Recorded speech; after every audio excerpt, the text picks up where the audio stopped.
This is another Disney podcast production.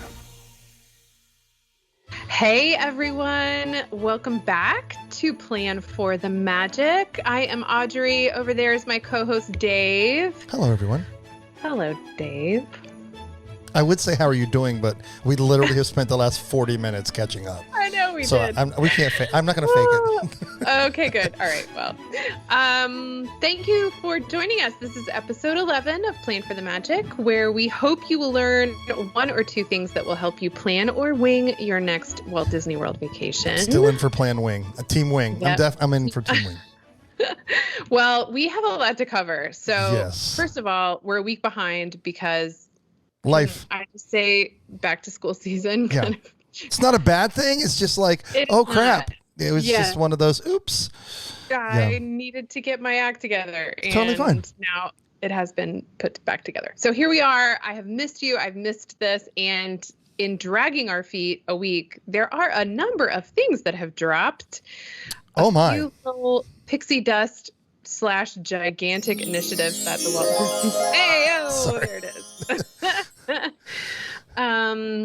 So for those who have not been sort of paying super close attention since the last time we met, You're way behind.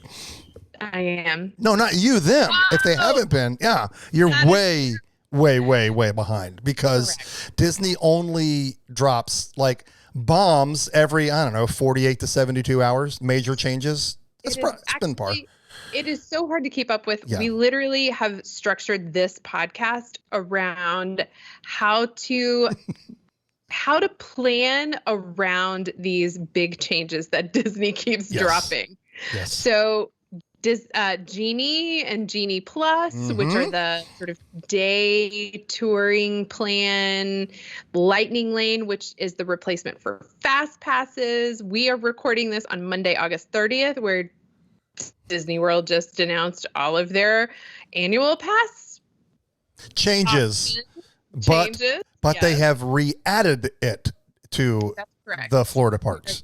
Yeah, so that's very good news. I think one of the things that we have come to learn, at least over the last 2 years, is that things are going to change. There are changes always happening. Yes. Yeah. And eventually you're just going to have to start planning your trip. And so I had about 5 ways to plan around Disney's big changes that I don't want us to panic. I want us all to take a breath. And there you go. Very nice. Okay. And this is possible. It is possible to plan a fantastic Disney World vacation, even if we don't know all of the details about this, that, or the other. And we are going to go through how to do that today. And hopefully this will be helpful. The one asterisk that I want to add before we even get started is expect, no matter what you do and what you plan, expect to make changes that typically you probably wouldn't have had to, right? That's a fair statement, right? I mean, there are some things, right? I mean, there are some things that were like gospel, like fast passes, right? It was just, you picked them. And then if you wanted to change them, you'd be lucky when you got there, maybe sometimes, but it was kind of like you picked your part for that day and you had your fast passes, right? Well, lightning kind of changes things. We'll unpack that. But I mean, just expect that whatever you plan, there might be more changes than you used to would have had when planning for a Disney vacation. Yes. And this is why I think returning to a couple of these, especially the first couple things on my list, are going to be really, really important. So let's start with number 1, which is take a minute to consider what kind of vacation you want to have. And it will be easy to fall into this loop of all of these details. But one of the things that we really, and I say this for me and my family too, is what are we hoping to get out of our time at Walt Disney World? Do we want to go and have a relaxed, slow, chill vibe for this vacation? Do we have a lot of energy? Are we interested in sort of going? Is it kind of casual with maybe some spurts of energy? I think just having some thoughtfulness around what kind of vacation you want to have is the place to start, regardless of the decisions Disney's going to make about how that vacation will come to be. Yeah, I think that's good. Because now when you say what kind of vacation do you want it to be? Like, you know, like some people may be like, well, what does that mean? Well, I mean, it's so unpack it. Give one example. Give one example. So I think there are folks who come to Walt Disney World who are, their priority is rope drop to park close, opening to close. They want to hit all the main attractions. Food isn't necessarily high on their priority. I mean, they are go, go, go. There are other people, other families who are like, this is vacation. I don't want to have to come home and have a vacation from my vacation. Yeah. So for me, I want to play and enjoy and have fun, but I don't want to be burning 17 bazillion calories from sunup to sundown as part of my sort of vacation. Let me interrupt you there because I do have a fun fact. So in 2017, I went to Disneyland to do the light side. I mean, it was the light hat side. It was one of them. It was the 2 Star Wars races. One was in Disneyland. It was light side and dark side. So I went, ran the half marathon, then went to the 2 parks for the rest of the day. It is my highest step total by far. I still have it saved somewhere. 56,000 steps that day. It was a full marathon. It was like 24 miles total, which I know a marathon is 20, but I ran 13 and basically walked 11 the rest of the day. Oh my gosh. It was gosh. insane. Anyway, back to you.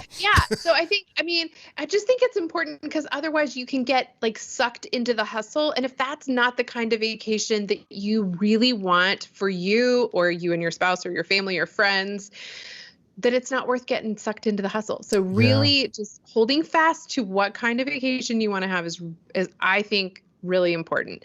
And 1A or number 2, so these two I think pair really closely, is naming 2 or 3 or 4 of your priorities. What are the things that you really are non-negotiable? This is what we want to do when we go to Walt Disney World.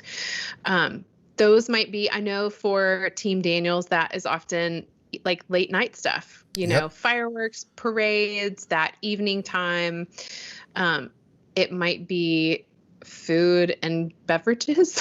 It might be really all the high the headlining attractions. Maybe that really is kind of what you want to, if you left Walt Disney World and did not have a chance to ride those headliners, that you would be really crushed. I for one think that really naming kind of what you want your vibe to be and what are those kind of 2 or 3, I had to laugh because I was talking through this podcast with the kids and I asked them I was like, okay, 3 priorities. We had to, define what priority was. But one of my children was like, Mickey pretzels. I can't remember what number 2 was. And number 3 was Mickey pretzels. There you go. It's all right. Okay. It's a pretty easy vacation. That's right. I know. We don't have to do a lot. And then the other one was very much all the rides. Yeah. And, I'm glad that you included this on the first one because I think I think the people would be shocked at how much this is overlooked, right? And so I'm going to flip the role because I would say typically, and again, I could be wrong, but I'm just going to go out on a limb. Typically, this is one of those things where typically the female in the relationship is absurdly, redonkulously excited about this, and the significant other is going, right? In most cases is a man or a boy. In my case is a boy. And so she plans it 100 miles an hour for 7 straight days when he was already reluctantly going. And so why I say this is now we have to flip these roles because this is what it's like when I plan to go to Disney and my wife she will never, unless something drastically changes over our life, she will never look at a Disney trip as a Disney vacation. It's just I wear her out. It's just what it is. So I think it's especially if you don't go all the time, this is something you need to definitely talk about as a team before you go, because I promise you, in most households or in most relationships, it's not going to be both people have the same idea about Disney. Both people may be excited to go and love Disney, but one person might be, wait, we're not going to spend the majority of the day at the pool and a couple of hours at the park. And then the other one is, wait, you want to spend less than 12 hours in the park, right? I mean, so it's a conversation, and you'd be surprised how many people go and you can just tell, like, boy, he's miserable and he's spent. Yes, right. Not what I had in mind. So and I think the other thing too is, like, if you have little kids who are not interested in riding Space Mountain, but if that's really something the grown-ups want to do, you need to know that ahead of time, and there are ways to work around it. There's rider switch, there's single rider lines. So I think everyone should have a voice in that part of the conversation about what's the vibe, number one. Number two, what are my sort of this is really important to me. This is what I want to do.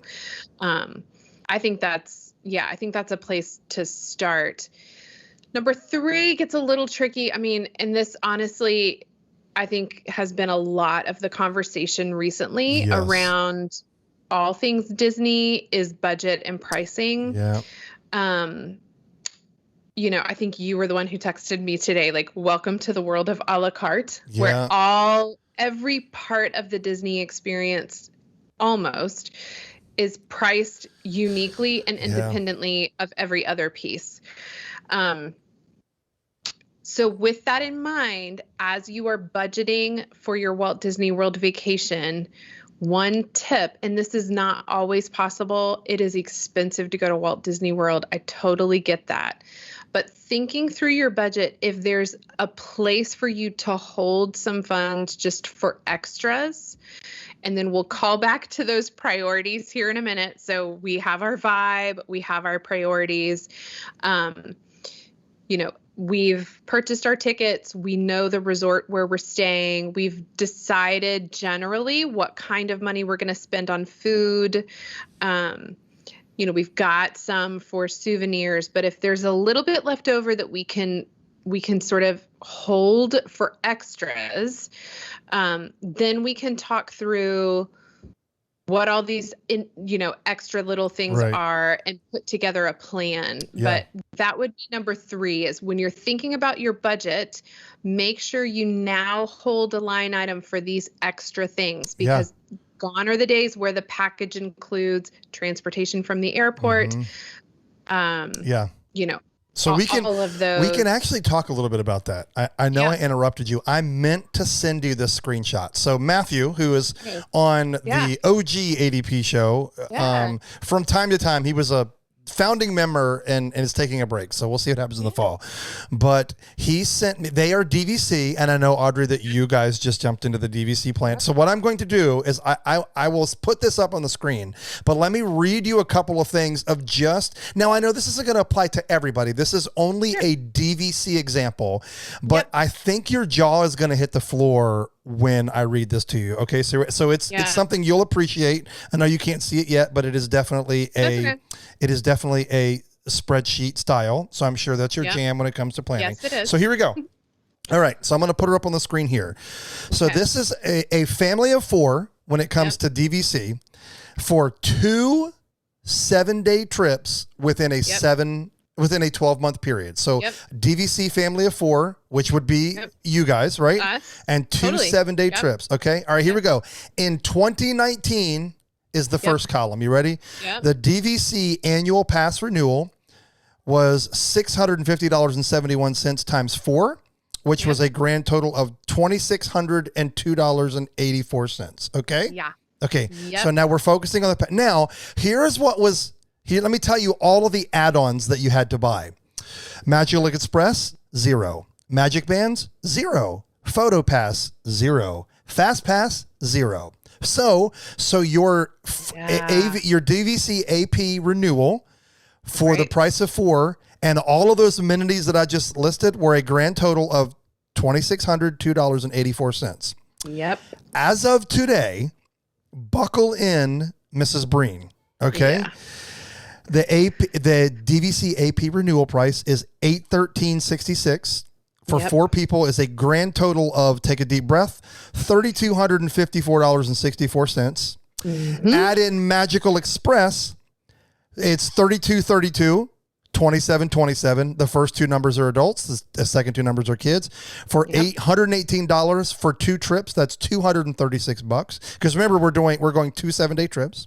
That's right. And then Magic Bands, not that you would have to buy them, but we're just adding all the things that were included. Magic Bands are now $20 a pop. So that's $160 if you wanted to get Magic Bands special for both trips. Yep. And Photo Pass is now $100. Yeah. And Fast Pass would be $15 times 7 days times 4 is $420 times 2 trips is $840 for a grand total of the exact same trip that you could have had in 2019. In 2022, under this new system is $4,430.63. Yeah. So things have changed drastically. Things have changed drastically. So I know that was a lot of numbers. Again, it will be on screen. Yeah. No, I highly recommend you watching this if you're not watching it. But you got it all in wording. Dave's wording. I think I explained it well. Yeah, maybe you did. No, you did. And I think what's really important is that this practice now of Disney of pulling each of these services and putting a price on those services, which in some ways allows you to customize yourself. Yes, I do like that. For services and items that you want and will use, and to not pay for ones that you don't want to use. Right.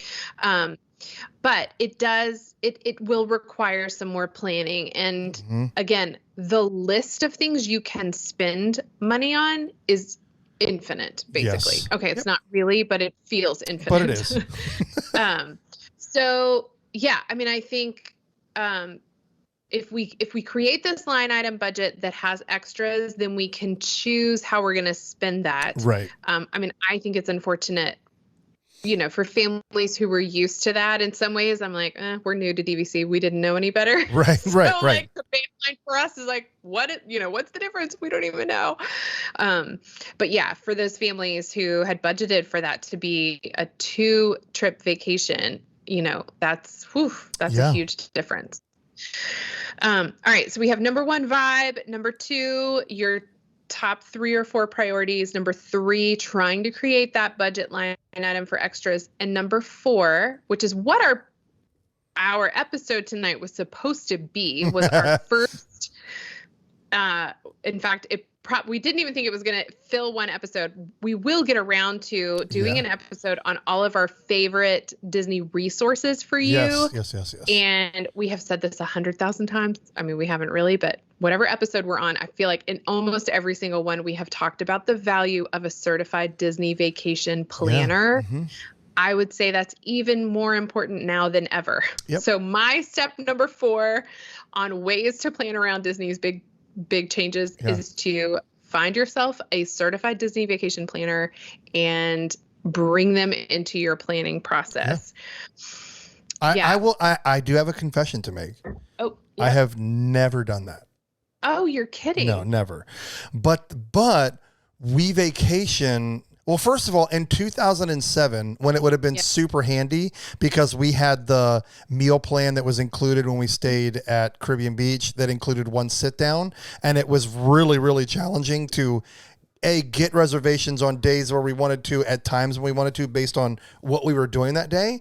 And if I would have known at that point, again, I was a very Disney rookie that early on. If I'd have known at that point that, like, there's literally hundreds of people in the United States alone that could have helped me and it wouldn't have cost me an extra penny, I would have done it immediately. Right. But now team wing it has a massive confession to make. I am very detailed when it comes to putting together our trips. That's one thing that I have kept from Audrey or I should say from saying it on the show. But because I've done it for so long and I know what I'm doing and I'm super into it, I enjoy that process of figuring out, like, I'll lay out a whole vacation and throw it away and do it differently.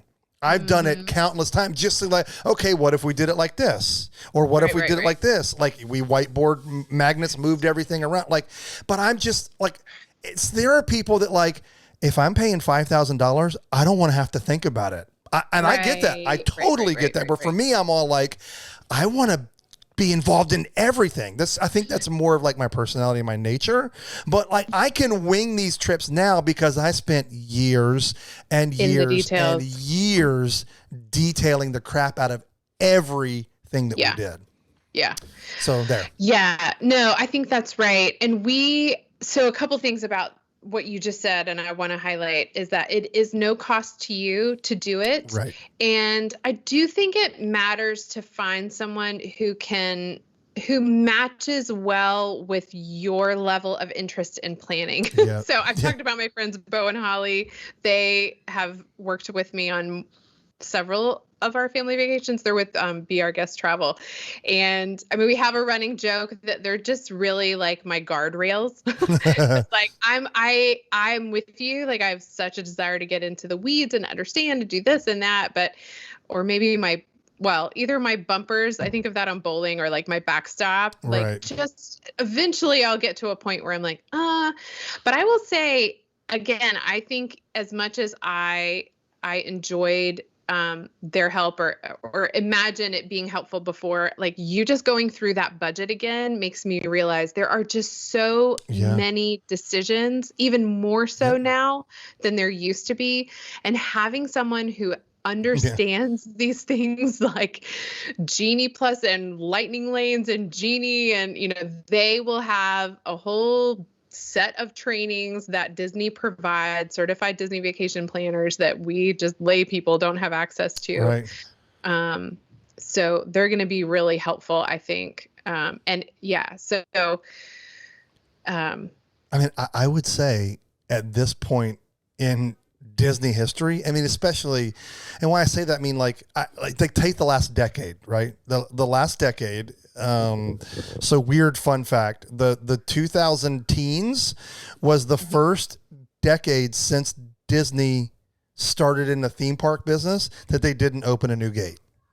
Right. Oh my gosh. So, when you think about that, there haven't been, now I know somebody could be like, well, there haven't been drastic changes in the Walt Disney Company. And I know from a business standpoint, it was killing the suits. I mean, and COVID really helped them break free of what was probably driving them crazy based on even today's announcements with all the annual passes changes. Yeah. Because we were back and forth of saying like, no, I think with Walt Disney World, they're just going to make them available to sell again. They're not going to make changes. They're going to want to feel like, nope. Like, I mean, so it tells you, to me, what that tells me is they have been sitting on these changes and there was never going to be a good time. And COVID was by far the best excuse for them to just be like, boom. Yep. Right. So now more than I think in the last decade, these changes are so drastic and so different to the way it's just been. Mm-hmm. I have tons of reading and catching up to do with this stuff. I mean, because I feel that way too. I mean, there were 4 past, categories, right? But like 3 of them were irrelevant to me because I don't live in Florida. Right. Right. Right. But then they did it also at Disneyland, and like 3 of them don't matter if you don't live in California or certain area codes in California. Paris, just like everything that I knew before it's not like, oh, well, they added this or took away this. No, it's completely, they wipe the whiteboard down and it's a whole new set of rules, it's a game changer in every way. All you have to do, if you're a member of any Disney Facebook page, the past month has been nothing but unhappy posts. I don't fall into that camp. To me, I'm all like, well, I knew this was coming. I'm like, doesn't make it any easier to swallow, but I knew it was coming. Right. I do think a lot of people are like, we'll wait and see. Like, we'll kind of see how this plays out. Mm-hmm. I wish I could, this is a little tangent on the Genie Plus Lightning Lane. And I wish I had saved it, but it was some brilliant person who was like a math algorithm thinker. And, they were basically trying to analyze how many people in the fast pass lane went before a single person in the standby lane went, and how they were feeling really optimistic about the Lightning Lane and Genie Plus would actually reduce that number so that there would be more people riding the rides from the standby lanes. I think people are like, some people are super annoyed because the prices really are very obviously increasing. But I do think there's a camp of folks that are like, we'll see. I mean, some of this might come out in the wash is actually good for the folks who don't need to spend or are unable to spend that kind of money. We'll see. What the challenging thing, even when Disney changed the pricing from like it just being like, this is what it costs to go to this gate, right? And now it's like anything else in the world. It fluctuates based on the time of year, whether it's a weekday or a weekend, whether it's close to a holiday. All those things have changed now. And even when that happened, like it was kind of easy to process because you just go on and, how much is it going to cost if I want to go this week? But now, like you really are going to, in my opinion, you're going to have to look strategically at when you go during the year to figure out, well, golly, should we just buy an annual pass? Yeah. Because there are days that it's over $200 a day to go to a park. That's right. And if you go for a week, that's an annual pass. That's exactly right. I mean, we are literally in this boat right this very minute. So because we pre-purchased our tickets and then had to transfer them when we moved our October trip to April. And we're running the numbers literally right now after the day after the announcement today. I will say, I feel like we're down to the dining plans, right? So that is about the last thing that is an outstanding unknown. I do Unknown's think a good word. Have come up. They have kept the language I've noticed on menus and restaurants that, currently not using the dining plans, but based on what we have experienced so far, I expect there to be totally different tiers, lots of different changes. Yeah. So, a month ago, I would have been like, they don't make any money off that. That's not coming back. But now I'm all like, no, they can just restructure it and rebuild it to make even more money than they ever have before. So, yeah. Yeah. I feel like that's the last major shoe to drop of all of these things that are yet to return. So I think just to round out our 5, I would say the 5th one is really just once you've worked with your planner, you have your priorities, you have your budget, is then to make those decisions about what those extra things are that you want to spend money on. Is it the photo pass for your trip? Is it, how you're going to get to and from the airport, or are you going to rent a car? If your priority is fireworks in evening, maybe your extra thing is a dessert party or an after event. And that might be the smartest way. The way these, especially the Halloween one so far, we'll see if numbers go up later as the fall goes on. But right now, it sounds like those are actually functioning like after hours events and not like Mickey's Not So Scary Halloween parties. Right. So if your priorities are evening and thrill rides or evening and attractions, truly almost skipping a park day and choosing to spend money on that kind of event could check 2 or 3 of your priorities off of your list. So there's a lot of ways, I think, to put a trip together. Just, I'm going for 6 days. I need a 5-day park ticket, and this is how we're going to go.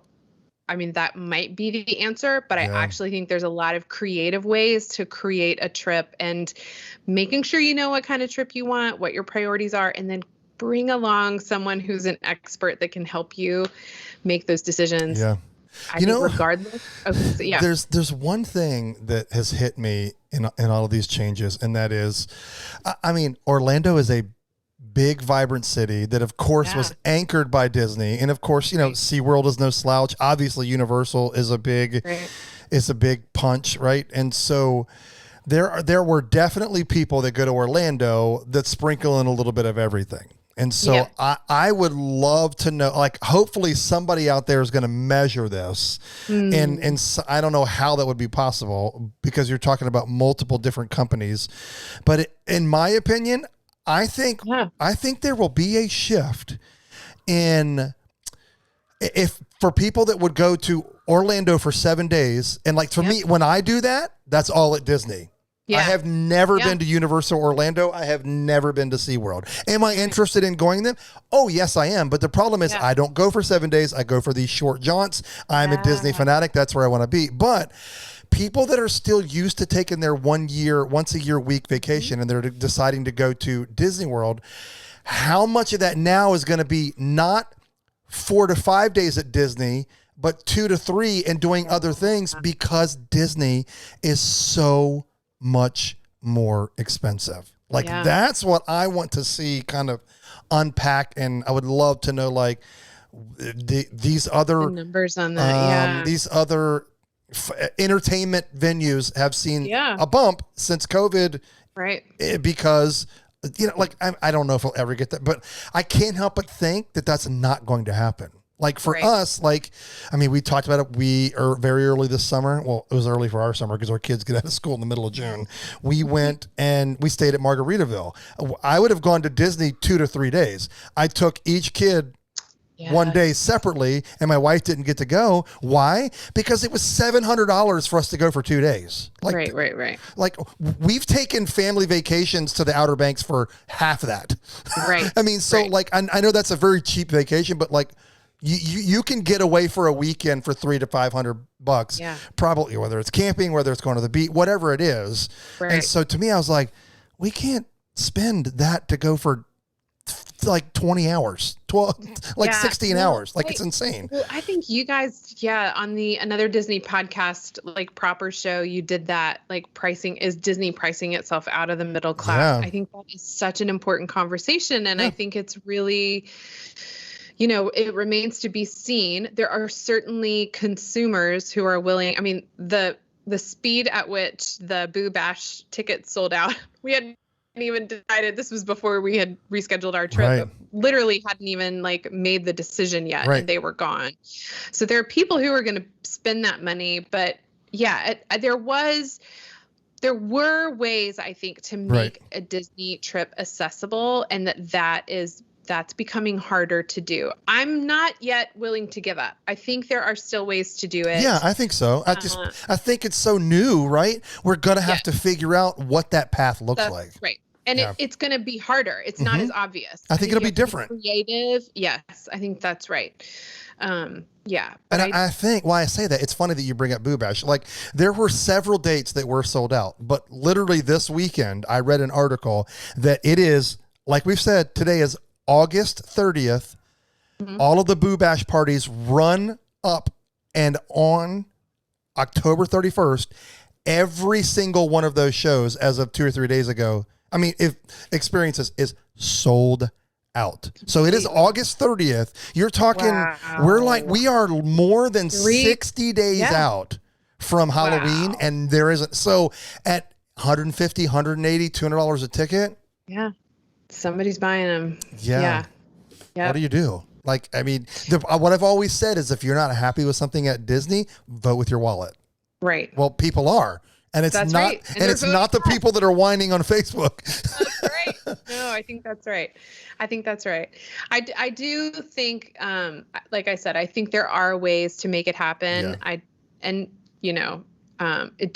going to, honestly, like you said at the top of the show, it's going to take a lot of work anyway. There are just so many changes. I think this is like a big baseline for all of us. We're all kind of in the same boat right now. We're learning, we're trying to figure out all of the sort of nitty gritty details about these things. And I think this will be a fun ride for you and I to kind of see how this goes. I would love to in, 30, 60, 90 days, figure out a way to you come up with your plan and see how much it costs, and I come up with my plan. And so, who can come up with the cheapest do the most things? That would be kind of fun. But I do want to say, so if somebody's looking for a quick trip, with all of these changes, with everything that's going on, what is I won't put you on the spot. I'll go first. So what is one thing this is your answer that you can change?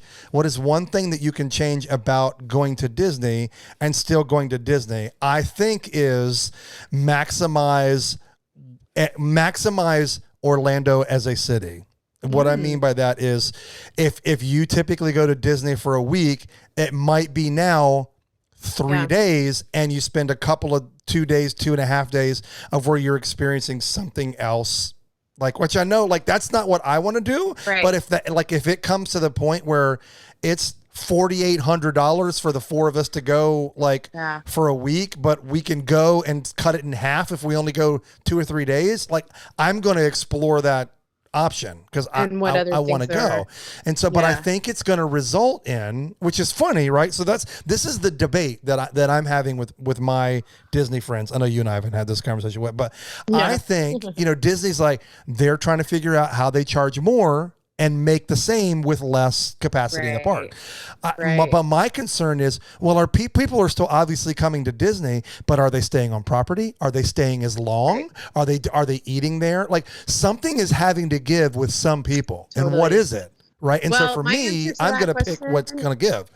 Yeah, I mean, my answer to that question is kind of what we accidentally did this summer, which we made this choice more based on COVID than finances, but we had a fantastic time 4.5 days on Disney World property and never went to a theme park. Right. And so I think just putting me on the spot, like, my answer to that would be, what are low cost or no cost activities, amenities on property that you can enjoy without doing a day in the park? I know we often talk about planning a whole vacation, making sure you have a pool day or making sure you have a rest day as kind of an antidote to the energy you're spending in the park. But I actually think that there's so much to do on property that in and of itself can be an entertaining way to have a vacation. Yeah. I know that people are not going to go to Disney World. I mean, and not go to the theme parks, unless you're there often. But I do think that there are plenty of fun things to do outside of the park. Yeah, you can find the magic. I promise you. I mean, you can. We've talked about so many different ways you could do it. Yeah. So many. I mean, if you're an adult and don't have kids, I mean, do the monorail crawl and hit all the bars at those 3 hotels. Right? I mean, there's so many different options. We did. I mean, I love Las Vegas. I don't even know if you know that about me. I love Las Vegas. I was literally thinking, is this something I already know? I've never bought a lottery ticket because I live in the camp of the house always wins. And like, my money is valuable. I'm not going to just give it away. And so I've played lottery tickets. People have got them for me for like my birthday, but like, I've never walked into my local convenience store and said, I want that one. That's just not me. But Vegas as a city and a town is just dripping with eye candy, and I don't mean that in a creepy way. No, I know. But like, we just go to all the hotels and eat at this buffet and go see this show, and like, they're incredible feats of engineering. I mean, that's literally what they're at. And so we've done that at Disney. We've just gone and explored. The resorts are beautiful and they're amazing, and they're all so different. We talked about this. Some are super Disney themed. Some are very elegant, and you would never know you're at Disney. That's right. I mean, there's just so much to do.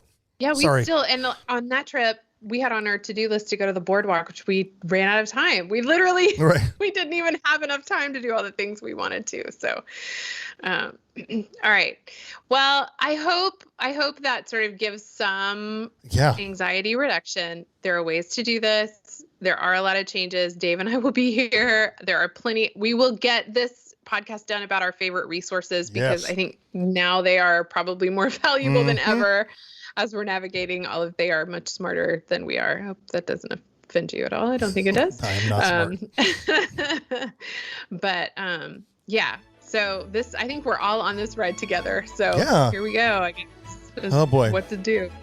And we'll see what changes next. That's great. Thank you guys for joining us. We'll see you soon. Bye, everybody. Bye.